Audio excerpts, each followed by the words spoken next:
Hi guys, magandang araw mga kabakal. Ngayon ay ipag-mate po natin yung ating Japan Spider. So bumili po kasi ako ng male Japan Spider para sa aking mga female Japan Spider dahil nga mga kabakal, gusto kong mag-alaga ng maraming Japan Spider. So ito po, naaktuhan ko itong dalawang to na naglalandian, kaya nga naman binidyohan ko para makita ko kung paano nga ba sila maggawa ng baby. At ayun, nagdikit po. So yun po yung senyales mga kabakal ng mga gagamba na pwede na siyang mangitlog, kasi kailangan po magdikit itong dalawang gagamba. At kung mapapansin nyo po, sobrang laki po talaga ng female kumpara doon sa mga lalaking gagamba. Kahit sa naman po, kahit anong breed yan,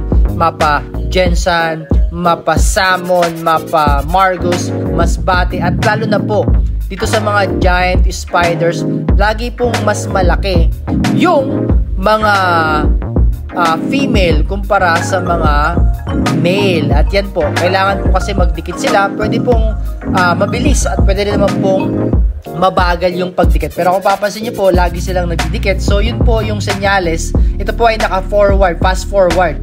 Senyales po yan na sila po ay gumagawa na ng baby or mape-fertile na po. Yun, dumikit na naman.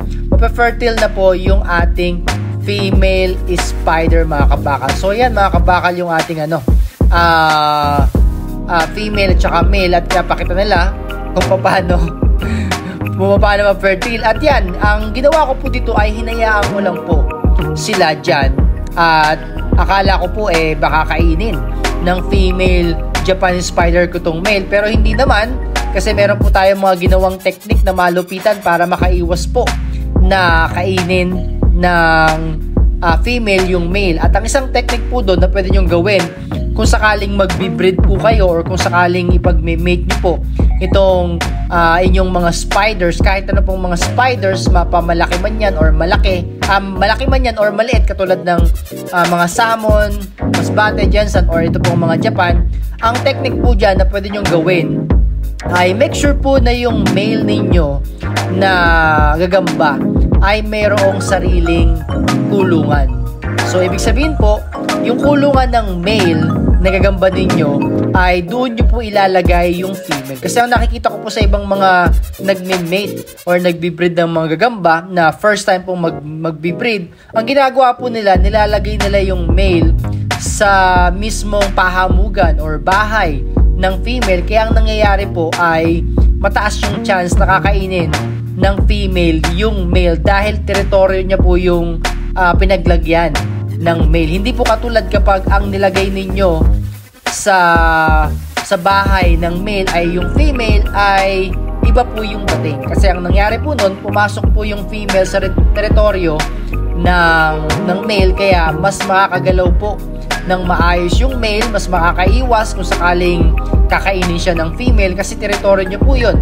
At mas mataas po yung chance na mabuhay siya kasi kaya niyang makatakas dahil nga kabisado na niya yung kanyang bahay. So yun po yung isa sa mga technique. At ang isa pa pong technique na pwede nyong gawin bago nyo po i-mate yung inyong female, kasi sa male naman po walang problema. Ang laging may problema ay sa female kasi siya po yung nangangain. Bago nyo po i-mate yung female ninyo na gagamba, especially yung mga giant spider, busugin nyo po muna. Ibig sabihin, pakainin nyo muna yung inyong female, and then after ng ilang oras, kapag naubos na niya yung pagkain niya, kung ano man ang pinakain nyo, kung yan man ay lats, or superworm, or mealworm, and saka nyo po ilagay doon sa bahay nung male na gagamba para nga po malesen din yung chance na kainin niya yung male. Kasi minsan po mga kabakal, gutom yung ating female kaya kinakain yung male para nga naman nutrients niya sa paggawa ng itlog or pagbubuntis mga kabakal. So yung dalawang tips lang naman yun dapat yung talagang tandaan.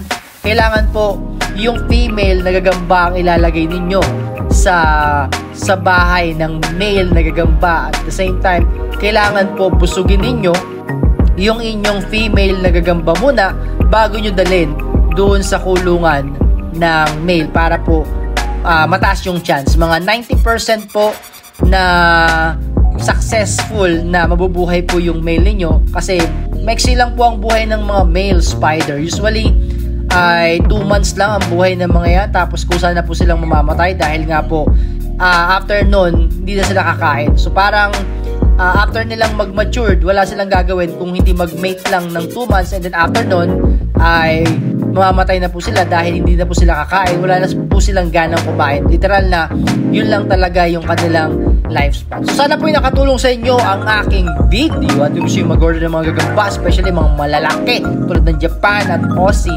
mag-message na po kayo sa akin sa aking Facebook page. Maraming salamat po.